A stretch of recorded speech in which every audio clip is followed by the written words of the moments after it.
Армысыздар, құрметті көрермендер, эфирде Silkway News.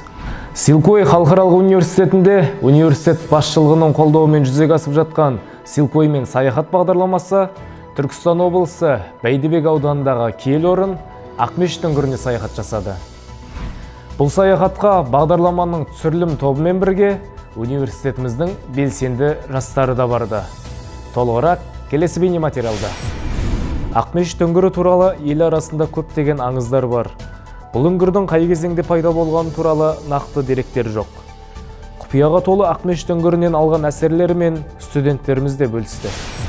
Баршаңызға қайырлы күн, достар. Біз бүгін Silkway мен саяхат жобасы аясында Ақмешіт үңгіріне келдік. Жалпы бұл жердегі атмосфераны айтып жеткізу мүмкін емес.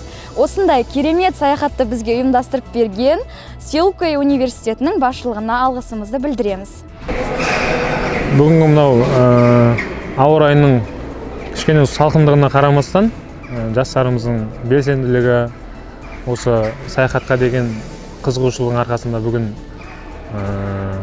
өзіміздің турымызды жалғастырып жатырмыз. Ең басты мақсат әрине жастардың белсенділігін арттыру, университеттегі жалпы осы жобаларға, іс-шараларға деген қызығушылығын арттыру. Әлі жыл соңына дейін көптеген мекендерді, көптеген осындай қасиетті жерлерді аралаймыз деп жоспарлап отырмыз. Бұйыртса, көптеген іс-шараларды, көптеген қызықты сәттерді бізден күтіңіздер.